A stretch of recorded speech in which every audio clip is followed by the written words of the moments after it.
सूत जी ऐसे प्रश्नों को सुनकर गदगद हो गए। बोले शौनक ऋषियों, आपने बहुत उचित समाज जन कल्याण के प्रश्न पूछे।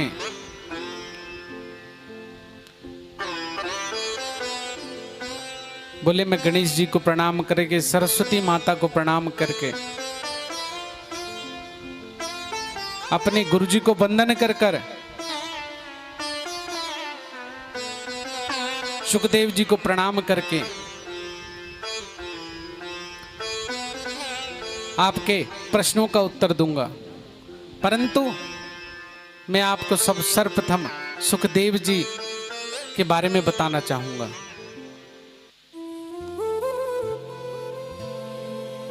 बोले सुखदेव जी कौन थे, कैसे जन्म हुआ सुखदेव जी का, यह बताएं हमें। अच्छा, आपने एक बात सुनी होगी, यह भागवत में शास्त्र सम्मत लिखी हुई है कि भागवत में कृष्ण जी का नाम है और कहीं भी राधा जी का नाम नहीं है। क्यों नहीं है? क्योंकि जब भी राधा जी का नाम आता है ना, तो सुखदेव जी की समाधि लग जाती है, क्योंकि परम भक्त हैं।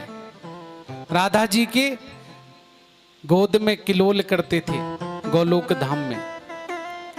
पूरी भागवत में कहीं राधा जी का नाम नहीं है, क्योंकि जब भी राधा जी का नाम आता है तो सुखदेव जी महाराज की समाधि लग जाती है। बोले अगर राधा जी का नाम आएगा तो सुखदेव जी कथा पूर्ण नहीं कर पाएंगे। तो सुखदेव जी जो थे ना, वो राधा जी की गोद में किलोल करते थे गोलोक धाम में। एक बार जब षष्ठी पर बहुत पाप बढ़ने लगा, तो राधा जी ने कहा कि सुखदेव, अब जन जन में तुम्हें भगवान की महिमा की व्याख्या रखनी है, करनी है। जाकर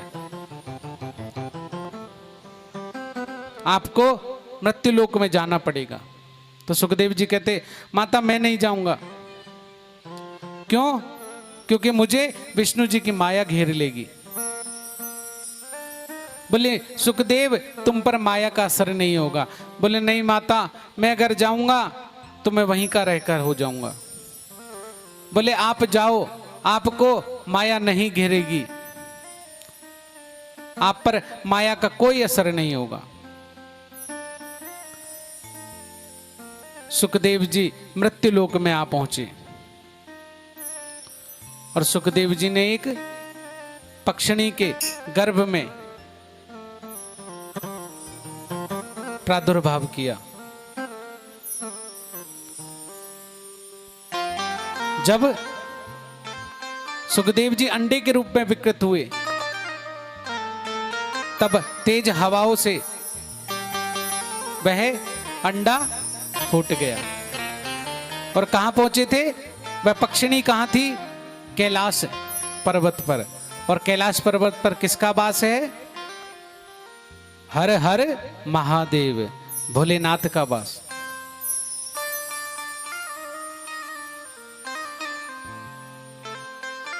अब पक्षिणी और पक्षी दोनों चले गए उस फूटे अंडे को छोड़कर। इधर नारद जी के मन में विचार आया कि अब सुखदेव जी का प्राकट्य होना चाहिए।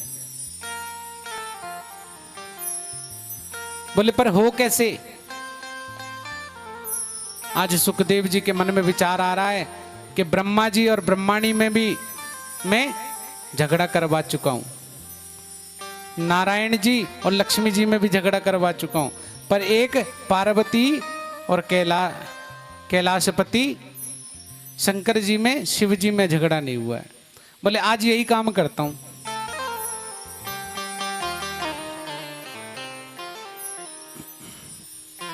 तो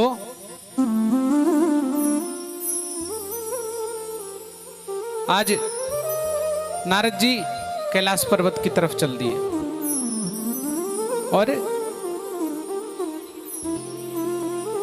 नारद जी को आप जानते हैं, वैसे तो नारद जी की व्याख्या किसी ने कहाँ सुनी थी? देखा सबसे पहले, देखा कहाँ है? टीवी पर जब आते थे ना नारायण नारायण करते हुए, तो सबने सोचा कि नारद जी और तो कुछ करते नहीं है, सिर्फ लगाते रहते हैं एक दूसरे की। तो आज नारद जी कहां पहुंचे हैं? कैलाश पर्वत। पार्वती जी गुरुदेव मानती हैं और नारद जी माता कहकर बुलाते हैं। और नारद जी पहुंचे वहां कैलाश पर्वत पर और पहुंचकर प्रणाम कर रहे हैं बाहर से ही।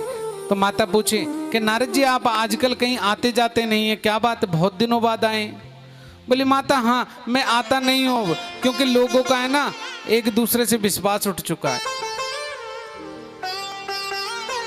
पति पत्नी एक दूसरे को पूरी पूर्ण बात भी नहीं बताते हैं, अपनी कोई बात भी नहीं बताते हैं, सत्य नहीं बोलते हैं। बोले ना गुरुजी एक चीज, मुझे तो बहुत अच्छे पति मिले हैं, तो मुझे तो वो सब कुछ बताते हैं। बोले जहां तक और मैं आपको बताऊं, मुझे तो जो गुरु मंत्र दिया है ना, वो गुरु मंत्र भी मुझे आके बता दिया।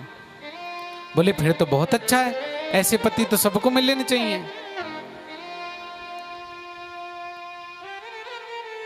बोले कि अच्छा एक बात बताओ माता, एक बात आपसे पूछनी है। बोले क्या? कि जो भगवान शंकर के गले में मुंडों की माला है, आपको पता है वो किसकी है? बोली ये तो मैंने पूछा नहीं ना, उनने कभी मुझे बताया। बोले तो फिर खाक प्यार करते हैं तुमसे, खाक सत्य बोलते हैं आपसे, और वो किसी पुरुष के मुंडों की माला नहीं है, स्त्री के मुंडों की माला है। माता जी तो क्रोध में आ गई और बोली ऐसा हो ही नहीं सकता। बोले ठीक है आपकी मर्जी, आप मानो ना मानो, हम तो चले। अब नारद जी ने कह दिया और माता पहुंच गई कोप भवन में। और भोले बाबा से जाते जाते कहते हुए जा रहे हैं कि बाबा माता आपको याद कर रही है, जरा मिलके आना। बोले हाँ आप आ जाए हो तो माता जरूर बुला रही होंगी।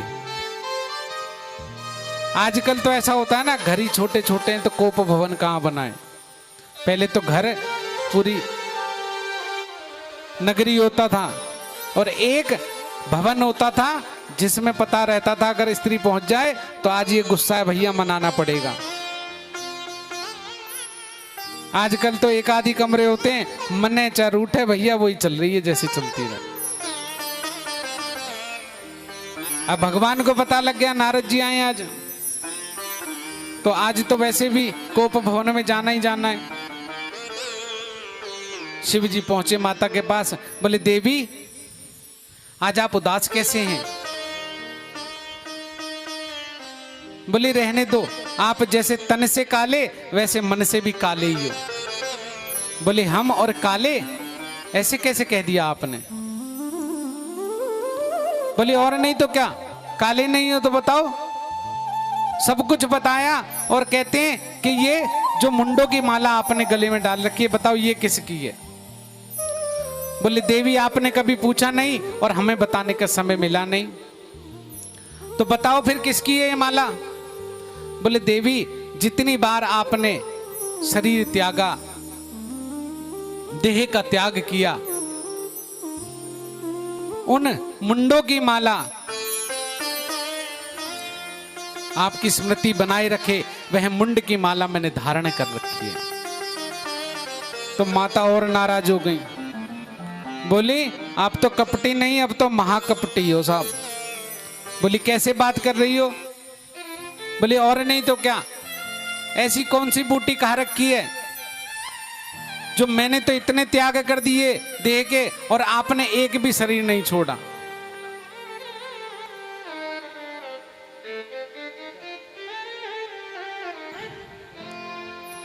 बोले ऐसी कौन सी बूटी खा रखी है महाराजा आपने?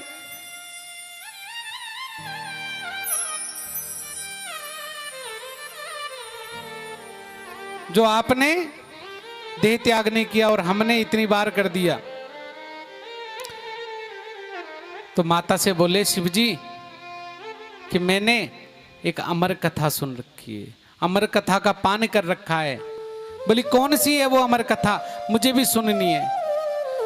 बोली कृष्ण कथा, भागवत कथा, ये अमर कथा है। बोले मुझे भी अमर होना है और मुझे भी ये कथा सुननी है। बोली देवी जब हम कथा सुनाते हैं तो हमारी आंखों को बंद कर कर सुनाते हैं, तो हमें कैसे पता चलेगा कि आप कथा सुन रही हैं या नहीं सुन रही। और यह कथा गोपनीय रखनी है, हर किसी को नहीं पता लगनी। तो बोले नहीं, हम आपसे सुनेंगे कथा।